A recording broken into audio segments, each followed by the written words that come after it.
Yo mga idol, so ngayon nga ay pag-uusapan natin kung paano nga ba tinalo ng Gold and Silver Brothers itong si Tobirama. Pero bago yon, kung bago ka pa lang sa ating channel ay mag-subscribe ka na.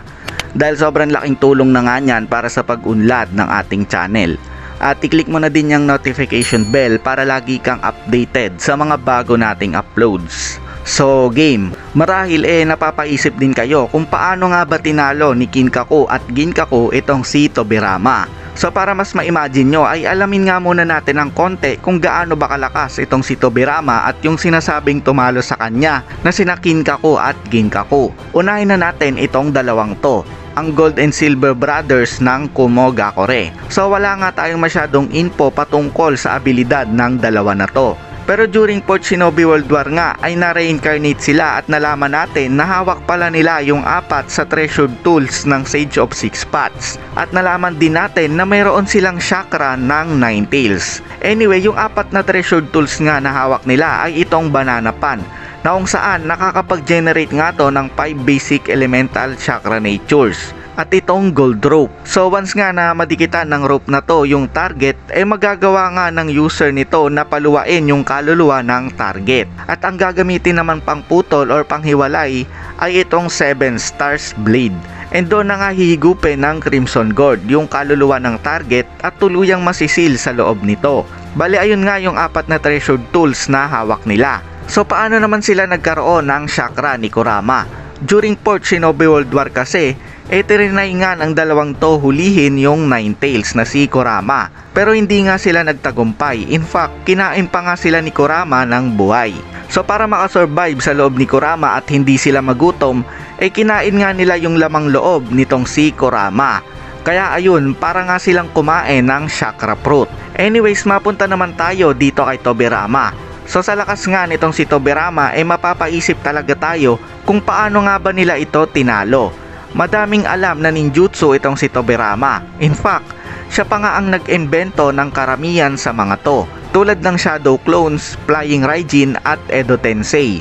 At siya nga din ang pinakamabilis na shinobi noong panahon niya. Malakas na swordsman, sobrang expert sa paggamit ng Shuriken Jutsu and kaya nga din niyang mag-cast ng Genjutsu. So nakita nga natin yon nung una siyang ma-reincarnate ni Orochimaru para labanan si Hiruzen. At ang pinaka nakilala nga sa kanya ay siya nga ang pinakamalakas gumamit ng water release techniques. So punta na nga tayo sa ating main topic. Paano nga ba tinalo ng Gold and Silver Brothers itong si Tobirama? Bali naganap nga ang pagmassacre kay Tobirama during First Shinobi World War. Nung mga oras kasi na to magkakaroon nga sana ng kasunduan or peace talks sa pagitan ng Konoha at sa bayan ng Kumo. Pero di ko alam sa dalawang to kung bakit tutol sila at ayaw makipagkasundo sa Konoha. Note, taga Kumogakure tong dalawa na to. At hindi lang yung Hokage ang inambush nila during that time. In fact, pati yung Raikage ng bayan nila ay inambush at pinatay nila. At ang sinunod na nga nila ay itong si Tobirama. So madami nga ang nagsasabi na mas malakas pa nga daw itong si Darui kaysa kay Tobirama. Kasi si Darui ay nagawang isil yung dalawang to during Port Shinobi World War. So bali napatay lang naman nila si Tobirama dahil may pinoprotektahan si Tobirama during that time. Kasama kasi ni Tobirama yung mga estudyante niya. Kaya siguro hindi nakapag-focus si Tobirama sa kalaban niya. At hindi lang silang dalawa ang nag-ambush kay Tobirama.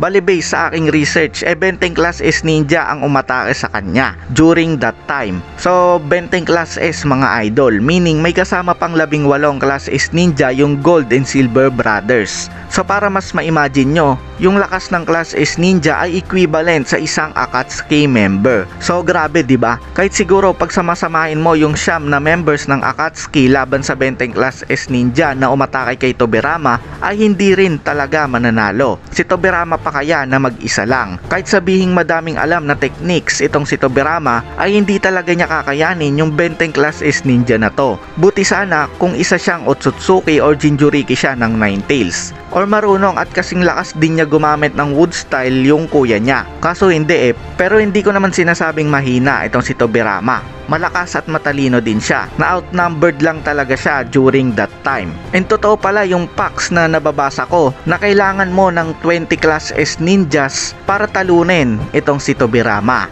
Bale, ang sinasabing ang pinakapumatay kay Tobirama ay itong si Kinkaku. So feeling ko pumalag naman si Tobirama. Siguro nakapatay din siya ng at least mga 6 hanggang 7 sa mga kalaban niya. Bali siguro nung si Kinkaku at Ginkaku na ang nakaharap niya, dito na siya nahirapan. Remember, nakita nating nakakapag-transform into 6 tails Jinchuriki form itong si Kinkaku. At wag din natin kalimutan na hawak ng dalawang to yung 4 na treasured tools ng Sage of 6 Paths. So dyan na nga nagtatapos ang topic natin kung paano nga ba pinatay ng Gold and Silver Brothers itong si Tobirama. So kung nagustuhan mo itong ginawa kong video ay bigyan mo na to ng isang bagsak na like. At syempre mag-subscribe ka na din at i-click yung notification bell para lagi kang updated sa mga bago nating upload.